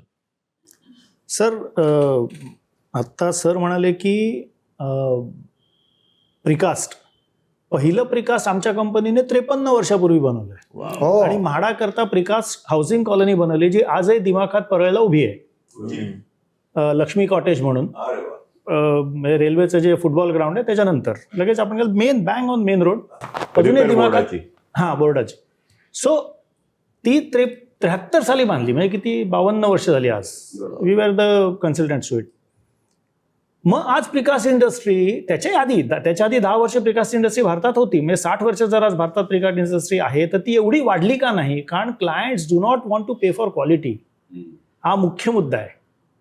आज प्रिकास्टचे 2000 मॅन्युफॅक्चरर्स का नाही आहेत देशभरामध्ये? So why? Because clients do not want to pay for quality. आज जर प्रिकास्ट 10%, 20% महाग असेल तर ते सस्टेनेबल आहे. 10-20% आज भरा ना. आज प्रिकास्टच्या म्हणजे माइल्ड स्टीलच्या ऐवजी स्टेनलेस स्टील रेन्फोर्समेंट वापरा ना. 10% कॉस्ट वाढली तरी ते स्ट्रक्चर 100 वर्ष टिकेल. आज एवढा फरक नाहीये ना, एवढा फरक नाहीये ना स्टेनलेस स्टील आणि स्टील मध्ये. फरक आहे, पण सर फरक कन्स्ट्रक्शन कॉस्ट कन्स्ट्रक्शन कॉस्ट वरती इयर ओव्हर इयर. सर आज जी पेडर रोडला रिटर्निंग वॉल पडली, ती संपूर्ण रिटर्निंग वॉल स्टेनलेस स्टील मध्ये परत नव्याने आरसीसी आम्हीच डिझाईन केले त्याचं, स्टेनलेस स्टील मध्ये. किंवा गव्हर्नर सरांचं जे रेसिडेन्स होतं ते तिथे का तुम्ही स्टेनलेस स्टील वापरलं? सामान्य माणसाच्या घरात का नाही वापरत? Why not insist on it? म्हणजे stainless steel is not the only option. There are so many other options of better option. So year on year जर कन्स्ट्रक्शन कॉस्ट पाहिली ना, तर इन्व्हेस्टिंग टुडे हे आज होत नाहीये. वी आर टॉकिंग ऑफ, मला किती वर्षाचं आहे, मला 7 वर्षाचा स्ट्रक्चर मेंटेन करायचं आहे ना, मी 7 वर्षाचाच विचार करेन. किंवा माझं जर बीओटी बेसिस 30 वर्षाचं असेल ना, तर 30 वर्षानंतर ते खराब होते ना, मला काय फरक पडतो? या वृत्तीने होऊन नाही चालणार. बरं, इनोव्हेशन्स आपण जे म्हणताय, जगभरातल्या सगळ्या टेक्नॉलॉजीज आपल्याला ज्ञात तरी नक्कीच आहेत. We are there, but are we prepared to pay for quality? म्हणजे जसं सर आता म्हणाले की 2500ची कॉस्ट 1500 वर आली, किंवा जी काय आली असेल, तर त्याला विरोध जो झाला म्हणजे रस्ता आज बांधता येत नाही का सर आपल्याला? दरवर्षी का रस्ते रिपेअर करतो? त्याच्यामध्ये गरज आहे दुसरं ती काहीतरी आहे लोकांची. का? लोकांची गरज आहे. याचा विचार सिव्हिल इंजिनिअरिंग फ्रॅटर्निटीने करायला पाहिजे. बिलकुल आय अग्री. म्हणजे ब्युरोक्रॅट्सनी करायला पाहिजे, पॉलिटिशियन्सनी विचार करायला पाहिजे की रस्ता दरवर्षी बिघडतो का? त्याचं खरं कारण सिव्हिल इंजिनिअरिंगचं लॅक ऑफ नॉलेज नाही आहे साहेब. आम्ही अटल सेतू बांधणारी लोक, 100%. आम्हाला अटल सेतूचा सर्फेसिंग नाही येत असं भाग नाही आहे, आम्हाला येतं. ते सर्फेसिंग का चुकलं त्याच्या मागे एक न पॉसिबल असलेली डेडलाईन त्यांना दिली गेली का की आम्हाला याच तारखेला इनॉग्रेट करायचंय. तर तशी जर डेडलाईन दिली गेली तर ते रिसर्फेसिंग झालं आणि त्याच्यानंतर लोकांना दाखवण्यासाठी म्हणून 1 कोटी रुपयाची फाईन मारली. अरे 16,840 कोटीचं ब्रिज बांधणाऱ्या कॉन्ट्रॅक्टरला 1 कोटीच्या फाईनने काय फरक पडतो? पण आज जर अटल सेतूवरती गेला तर 3पैकी 2 लेन्स ब्लॉक आहेत, रिसर्फेसिंग चालू आहेत 1 वर्ष. जगभरामध्ये छितू होतं. तर ते थोडंसं सिव्हिल इंजिनिअरिंगला रिस्पेक्टफुली जर जास्त घेतलं ना तर we are definitely capable of delivering better. Not that we cannot deliver today. But आम्हाला जी बाकीची कंपल्शन्स असतात त्या कंपल्शन्समुळे जे प्रोजेक्ट डिलिव्हर होतं ना फायनली त्याला थोडासा चॅलेंज होतो. So technology wise we are no way behind the world. आणि कारण आज आज ह्याच्यामुळे सोशल मीडियामुळे तुम्हाला सगळी टेक्नॉलॉजी इट इज अवेलेबल. नाही असं नाही. कित्येक कंपन्या दर महिन्याला 200 कंपन्या तरी भारतात येत असतील नवीन नवीन टेक्नॉलॉजी घेऊन सर. त्यातले किती इम्प्लिमेंट करू शकतात, त्यातले किती 3 वर्ष प्रयत्न करून कंटाळून परत जातात. हा पण एक विचार करण्यासारखा आहे. कंटाळतात का? कारण आपल्या सिस्टीम्सना कंटाळतात. तर हा एक विचार करण्यासारखा योग्य आहे. परंतु स्ट्रक्चरल इंजिनिअरिंगमध्ये वी आर व्हेरी केपेबल. म्हणजे 100 मजली बिल्डिंग आणि 150 मजली बिल्डिंग काय we can do it in house. काही चॅलेंज फक्त आता तुमच्या दुसरं एक सर आणखी थोडंसं सांगतो याच्यामध्ये. स्ट्रक्चरल इंजिनिअरिंगपेक्षा प्रोजेक्ट मॅनेजमेंट हे प्रचंड वीक आहे आपल्या देशामध्ये. प्रचंड वीक आहे, प्रचंड वीक. तर 2-3 कारणं पण आहेत. कारण वी आर इनोसंट लायर्स. म्हणजे आपण लेट आला की कायम ट्रॅफिकला दोष देतो. मी लेट निघालो होतो असं सांगायची ऑनेस्टी आपल्याकडे नाही अनफॉर्च्युनेटली अजूनही. So coming back to the point, PMC हे प्रोजेक्ट प्रमाणे बारचार्ट बदलतं, बारचार्ट प्रमाणे प्रोजेक्ट करत क्या नाही. बात आहे. सो हा जो एक प्रकार आहे तो बदलायला पाहिजे. कुठेतरी ऑनेस्ट पीएमसी जर आपल्या देशात आले ना तर खरोखरीच प्रोजेक्ट्स खूप लवकर आणि खूप चांगल्या क्वालिटीची होत जातील. मी स्वतःची मटेरियल टेस्टिंग लॅबोरेटरी आहे सर आणि it is a challenge because there R मुंबईत 100 तरी लॅबोरेटरीज आहेत. 100पैकी 90+ लॅबोरेटऱ्या तुम्हाला हवे ते रिझल्ट लिहून देतात सर. क्या आता हे एवढ्या मोठ्या फोरमवरती बोलण्यातलं आहे का माहिती नाही. तुम्ही पहिल्यांदा जा, मी I can put the names आणि सर त्यांना जाऊन विचारा पहिल्या दिवशी की सर आम्ही मटेरियल न देता तुम्ही रिपोर्ट लिहून देणार का? हो म्हणून सांगतात. आता ह्या परिस्थितीत नवीन लेटेस्ट टेक्नॉलॉजी आणून ती काय सस्टेन होणार आहे मला सांगा सर. नियत जर आपली बदलली नाही, कन्स्ट्रक्शन इंडस्ट्रीने जर नियत बदलली नाही, त्याला इंटिग्रिटी म्हणतात, ती जर आलीच नाही ना प्रत्येक लेवलला, म्हणजे Kadiya should be an integral Kadiya, की त्याला अभिमान वाटला पाहिजे की मी बिल्डिंग बनवतो. स्ट्रक्चरने should be integral. Architect, developers, every कायद्याचा बडगा दाखवून तुम्ही डेव्हलपरला बदलालच हो, पण तो बदलेपर्यंत एक पिढी आणि त्या एका पिढीत जन्मलेली स्ट्रक्चर सगळी रिपेअरिंगला येतात 5 वर्षात 10 वर्षात. आज चांगली चांगली नाव असलेल्या बिल्डिंगी 5 वर्षात आणि 10 वर्षात रिपेअरिंगला येतात का? आपल्याकडे टेक्नॉलॉजी नाही म्हणून, नियत नाही सर. सो मला असं वाटतं technology is we are not lacking in technology, पण नियत आणि सिस्टम्स. आणि अजून लोकांना अवेअरनेस करणं गरजेचं आहे की प्रीफॅब टेक्नॉलॉजीमध्ये एवढे फायदे आहेत because you are a environment friendly citizen. जर तुम्ही प्रीफॅब स्ट्रक्चरमध्ये राहता किंवा तुम्ही प्रीफॅब स्ट्रक्चर कोणासाठी बांधता, आणि 2007 साली आम्ही स्टर्लिंग कन्स्ट्रक्शन नावाच्या कंपनीला Australian based technology from Philippines आम्ही भारतात इम्पोर्ट केली आणि कर्जतला प्रोजेक्ट बांधला. त्या प्लॅनिंगमध्ये एवढं नीट क्लीन प्लॅनिंग असतं कारण you don't need columns, you don't need beams. Wall become load bearing structure. 6 इंचाची भिंत, दोन्ही बाजूला सिमेंट शीटचे सँडविच बनायचं आणि मध्ये तुमचं सिमेंट स्टील आणि सिमेंट सँड अँड कॉन्क्रीटायझरचं तुम्ही पोर करायचं after putting the utility pipes. 6 ते 8% तुमचा कार्पेट एरिया वाढतो because there are no columns and beams. 6 ते 8% you get a flat roof, you get good height, the wall is the column it self.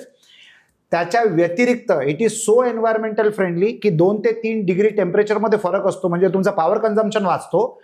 25 ते 30 वर्षापर्यंत तुम्हाला परत paint करायची गरज नाही. No leakage, no seepage, no peeling of the walls, nothing. जो तुम्ही एकदा पेंट मारला तर तो 20 वर्ष टिकेल अशी ती कन्स्ट्रक्शनची टेक्नॉलॉजी.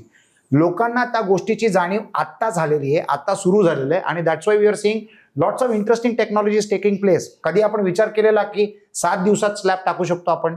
मागच्या 10 वर्षापासून मुंबईमध्ये आणि भारतामध्ये असे अनेक प्रोजेक्ट्स आहेत जिथे मायवान टेक्नॉलॉजीच्या मार्फत, मलेशियन टेक्नॉलॉजी 7 दिवसाचे स्लॅब आहेत. आणि मला असं वाटतं की येणाऱ्या दिवसांमध्ये thanks to people like mister Chetan Raikar अशी प्लॅनिंग होणार जिथे तुम्ही 2 दिवसाला आणि 3 दिवसाला स्लॅब टाकू शकता. निश्चित. चायनामध्ये लोकांनी 150 माळ्याची बिल्डिंग 6 महिन्यात बांधलेली आहे. हो. आमचे मित्र आहेत, तुमचे मित्र असतील, सुहास देशपांडे साहेब, आर्किटेक्ट सुहास देशपांडे, त्यांनी विजन क्रेस्ट नावाची एक बिल्डिंग बांधली आहे दादरला, त्या तुमच्या घराच्या जवळ. ती विजन क्रेस्ट मला वाटतं 42 मजल्याची बिल्डिंग आहे, 22 महिन्यात उभी केलेली आहे. वाव. तर it is nothing but the magic of pre planning, project management आणि keeping the infrastructure ready with the help of technology like Mivan, where you can develop such a structure in such short span of time. कन्स्ट्रक्शनच्या क्षेत्रामध्ये project तुम्ही जेवढ्या लवकर पूर्ण करता तेवढं financially viable बनतंच फ्रॉम अ फायनान्शियल अँगल, पण लवकर जेवढं तुम्ही बिल्डिंग बांधता तेवढं तुम्ही एन्व्हायरमेंटला मदत करता. The process of construction is not at all environment friendly. तर एका प्रोजेक्टला जर तुम्ही 5 वर्ष बांधायला गेलात आणि त्याच्या ठिकाणी जर तुम्ही त्याच प्रोजेक्टला 18 महिन्यात बांधलात तर you are helping the environment for clean and fresh air. Otherwise we are polluting our city. तर कन्स्ट्रक्शनचं पिरियड माझं असं मत आहे गव्हर्नमेंटने अशी अट टाकली पाहिजे की एवढे स्क्वेअर फीट म्हणजे एवढ्या दिवसांचीच परवानगी, तुम्हाला एवढ्या दिवसांमध्येच तो प्रोजेक्ट पूर्ण केला पाहिजे. तर बाहेर पण वाचेल आणि एन्व्हायरमेंटल फायदा सुद्धा होईल. तसं जर करता आलं, अवधूत वाघ साहेब, एवढे instrumental and powerful man in the society, याच्यातर्फे तुम्ही देखील लक्ष टाका आणि हे करायला भाग करा सरकार. यासाठी राजेशना हाऊसिंग मिनिस्टर बनवावं लागेल. तर पुढचं तुमच्याकडे येतो अब्दुल सर, की सध्या जसं टेक्नॉलॉजी वाढते तर डिजिटल वॉटर मॅनेजमेंट हा एक नवीन विषय आलेला आहे. IoT किंवा रिअल टाइम मॉनिटरिंग किंवा AI फोरकास्टिंग ह्याच्यामध्ये खूप स्कोप आता दिसतोय. तर what is this new thing, म्हणजे हे नवीन काय आहे देश, आणि त्याला जोडून दुसरा डिझास्टर मॅनेजमेंटसाठी काय करू शकतो? हे पहिला जो प्रश्नाचं उत्तर असं आहे की माझ्या मताप्रमाणे फॅन्सी आहे. कारण don't look water as a commodity, look water as a essential thing. माणसाची ती नैसर्गिक गरज आहे. ज्यावेळी तुम्ही पाण्याला कमोडिटी समजाल आणि पाण्याचं बिझनेस मॉडेल करायला जाल त्यावेळी त्याला सोसायटीमधून जबरदस्त रेझिस्टन्स येईल. तुम्ही हे जे बोलता आहात ना, हे फक्त ऑर्गनाइज्ड सेक्टरमध्ये, मुंबईमध्ये आजही 60% झोपडपट्टी आहे. तुम्ही रिअली जाऊन पहा तिकडे. राजेशजींनी खूप सुंदर सांगितलं की 18 कुटुंब एका नळावर. तिकडे काय होतं, एक नळ असतो, तो नळ एका मंडळाचा असतो, म्हणजे राजेश मित्र मंडळ या नावावर. आणि राजेश मित्र मंडळ म्हणजे त्याच्या बाजूबाजूला असलेल्या 50 झोपड्या, आणि ते 50 झोपड्या तिकडनं आजही पाणी भरतंय. आजही लोकांच्या घरामध्ये नळ नाहीये. नशिबाने हल्ली आता संडास व्हायला लागले, टॉयलेट्स व्हायला लागले, पण पाण्याचा प्रॉब्लेम आहेच आहे. म्हणजे अशा वेळी तुम्ही स्मार्ट मीटर कुठे लावणार, तर ज्या ऑर्गनाइज सोसायटी आहेत, इंडस्ट्री आहेत त्यांना. त्या तशाही बऱ्यापैकी, मी असं म्हणत नाही, पण बऱ्यापैकी सिस्टमॅटिक आणि शिस्तप्रिय असतात, कारण ते ऑर्गनाइज्ड आहेत. ऑर्गनाइज क्षेत्रामध्ये मी एखाद्या कंपनीचा जनरल मॅनेजर म्हणून मला त्या कंपनीचं पाण्याचं बिल कमी करणं हे माझं कर्तव्यच आहे. तर त्याच्यामुळे तुम्ही डिजिटल मीटर लावा किंवा साधा मीटर लावा, मला काही फरक पडत नाहीये. डिजिटल मीटर ह्यासाठी आपल्याला लावायची गरज पडली की मग कलेक्शन डिजिटली आपण ऍब्सॉर्ब करू शकतो. म्हणजे एक व्हेकल जाते आणि त्याने सर्व डिजिटल मीटरचा डेटा कलेक्ट केला, तो डेटाला प्रत्येक ठिकाणी आपल्याला मीटर बघावा लागला नाही, तिथपर्यंतच याचा आहे. बाकी त्याचा काय फार फायदा आहे तुम्ही मला सांगा. त्यापेक्षा प्रत्येक माणसाला हे, आणि खूप कॉस्टली पडणार आहे, मला ते वाटत नाही इकॉनॉमिकल मॉडेल आहे. त्यापेक्षा प्रत्येक माणसाला, प्रत्येक याला तुमच्याकडे 1/2 इंचाचा नळ आहे, तुम्ही एवढं बिल भरा, एवढं करा, किंवा पर माणशी तुम्ही काहीतरी लावा, चार्ज लावा आणि तो विषय संपवा. बघा पाण्यामध्ये काय म्हणतात त्याला, अपव्यय होतो.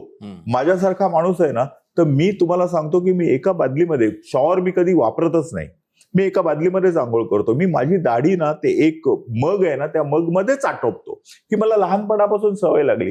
तुम्ही ह्या सवयी ज्यावेळी लावाल ना, त्यावेळी वॉटर कन्झर्वेशन होईल. तुम्ही दाढी करत असताना नळ सोडायचा आणि बेफिकिरीपणे करायचं, तुम्ही कितीही चांगल्या सिस्टीम आणा, त्याचा काही उपयोग नाही. पाणी वाचवायचं असेल तर आपल्याला 140 लोकांची मनोवृत्ती चेंज करावी लागेल.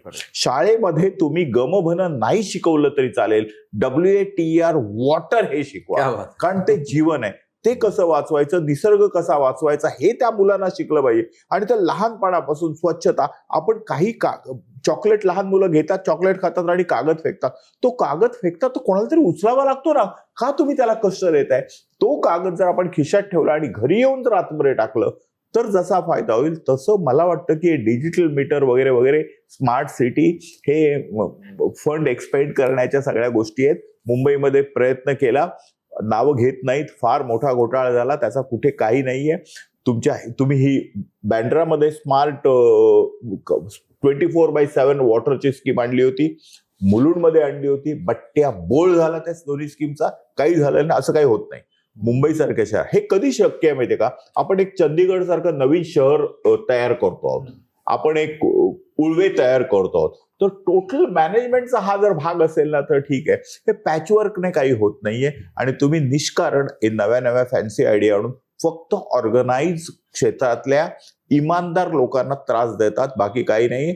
बेईमानी लोक ते तसंच करणार आहेत. आपण काय फार चेंज करू शकत नाही. मी माझा शब्द मागे घेतो, बेईमानी. मला म्हणायचं आहे की अनऑर्गनाइज क्षेत्रामध्ये आपल्याला काही करता येणार नाही. दुसरा तुम्ही एक प्रश्न विचारलाय, डिझास्टर मॅनेजमेंट. तर डिझास्टर मॅनेजमेंटमध्ये जर तुम्ही शहरी बघायचं तर पूर नियंत्रण. तुम्हाला आठवतं का की एका वेळी आपण शाळेमध्ये शिकलो होतो की भारतातला सगळ्यात जास्त पाऊस पडणारा प्रदेश कुठचा? तर सोनीजी तुम्ही म्हणायचा चेरापुंजी. बरोबर. आता कुठचा माहिती आहे? नवीन पाठ्यपुस्तकात मुंबई. मुंबईने भारतातले सगळे रेकॉर्ड तोडले आणि सर्वात जास्त पाऊस 2007 काय पडला ना, तो सर्वात जास्त पाऊस मुंबईत पडला. त्यामुळे भारतातला सगळ्यात जास्त पावसाचा विक्रम मुंबईने केला. आता मुंबई कपबशी सारखी आहे, भरती ओहोटी समुद्र.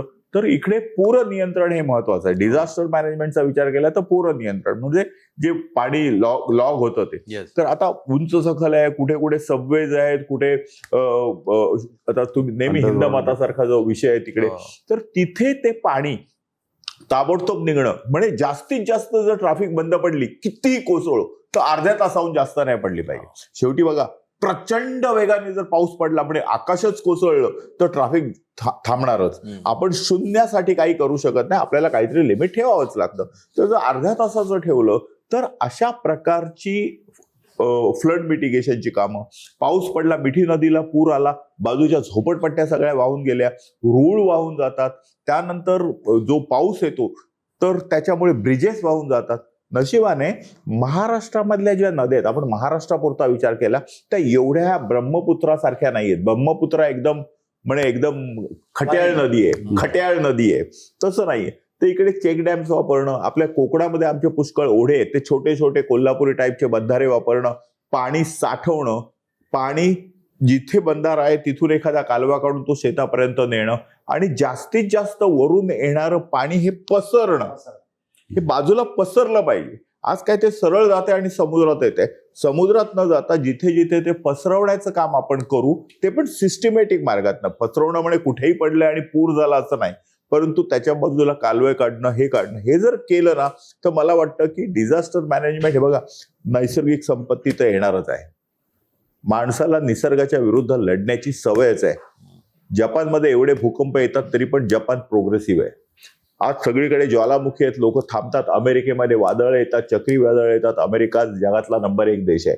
त्यामुळे आपण निसर्गाशी लढणारच, पण ती निसर्गाशी लढत असताना आपण निसर्गाचा आणखीन ऱ्हास करणार नाही आणि निसर्गाला टँडम राहून आपण कसं जगू याचा विचार केला तर मग मला वाटतं की वॉटरमुळे तयार होणारे, पाण्यामुळे तयार होणारं ही जी काही आपद स्थिती आहे त्याच्यावर आपण नियंत्रण मिळवू शकतो. Very good. आपण आता we are coming to the end of the session. आता प्रत्येकाला मी एक आय इन्व्हाइट की आपण एक message, what is the thing that you want to say about this topic, एक core message to for today's discussion. काय ऍड करू शकता तुम्ही? एक कोर मेसेज असा, एनीबडी कॅन स्टार्ट, म्हणजे whoever is ready. What is the main thing you want to talk about today's this thing? मला असं वाटतं की भरपूर भर दिला गेल्या इन्फ्रास्ट्रक्चरच्या विषयावर. सर्वच इन्फ्रास्ट्रक्चरशी निगडीत लोक आहेत. अवधूत वाघ साहेब जे बोलले ते परफेक्ट आहे. सेल्फ अवेअरनेस असणं फार गरजेचं आहे. आपण नेहमी कॉर्पोरेट सोशल रिस्पॉन्सिबिलिटी बद्दल बोलतो, परंतु हा जमाना आपल्या देशाला जर पुढे जायचं असेल तर पर्सनल सोशल रिस्पॉन्सिबिलिटी ठेवणं अत्यंत महत्वाचं आहे. तर पर्सनल सोशल रिस्पॉन्सिबिलिटीला जर आपण इम्प्लिमेंट करू शकलो, पाण्याचा वापर, रस्त्याचा वापर, इन्फ्रास्ट्रक्चरचा वापर, एन्व्हायरमेंटची काळजी, आपल्याकडे पैसा असला म्हणून आपला AC घरात कोण नसलं तरी चालू ठेवायचं हे चुकीचं आहे. कारण नॅचरल रिसोर्सेस जे आहेत ना ते पैशाच्या आधारे नसतात, तुम्ही कन्झ्युम करतात म्हणजे कोणाला तरी ते कमी पडतंय. तर we have to be personally socially responsible. बरोबर. आणि जर हे आपण घडवत गेलो ना तर it will be dramatically different. दुसरी गोष्ट, जे पाणी पसरते, पाणी जीवन आहे. पाणी जे आपण वेस्ट करतोय, जसे वाघसाहेब म्हणाले की ते समुद्रात जाऊन मिक्स होतं, कोणाच्याच फायद्याचं नाही. तर देव जेव्हा पाणी देतो पावसाच्या रूपामध्ये, तर त्याला टॅप करणं, त्याला ट्रॅप करणं, ग्राउंड लेवलची वॉटर लेवल वाढवणं, पर्सनल स्टोरेज फॅसिलिटीज क्रिएट करणं, एक समाज म्हणून किंवा एक व्यक्ती म्हणून. जर माझ्याकडे फार्म हाऊस असलं तर त्याच्यामध्ये मी त्या पाण्याला कसं थांबवू शकतो ते बघायचं. जर मी एका फ्लॅटमध्ये राहतो तर माझ्या सोसायटीने तो निर्णय कसा घ्यावा त्याच्यावर विचार करणं. आज तुम्हाला रिलोकेटेबल टँक्स मिळतात बांधून, असेंबल करू शकतात तुम्ही. तर तुम्ही ऍडिशनल टँक्स लावून पाणी वाचवू शकतात. महाराष्ट्रामध्ये असे अनेक ठिकाणे आहे जिथे मला वाईट वाटतं हे बघून की by spending so much natural resources सरकारला पाणी रेल्वे ट्रेनच्या मार्फत पोचवावं लागतं आणि दर वर्ष पोचवावं लागतं मे जून जुलैमध्ये.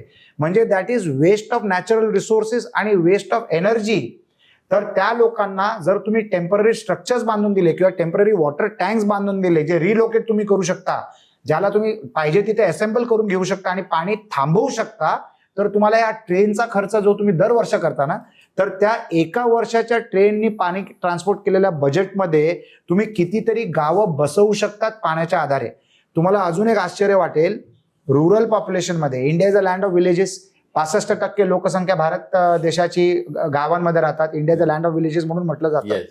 तर गावांमध्ये 25% आबादी जिथे पाण्याची सोय नसते, जिथे ग्रामपंचायत मार्फत पाण्याची सोय झालेली नसते, तर त्या घरातले 25% लोकसंख्या, त्यांचा रोल सकाळी उठल्यापासून ते रात्री झोपेपर्यंत एकच आहे, कुठेतरी लांब पाण्याच्या सोर्सवर जायचं आणि मोठ्या हंड्यांमध्ये ते पाणी आणायचं आणि परिवाराच्या वापरासाठी ठेवायचं.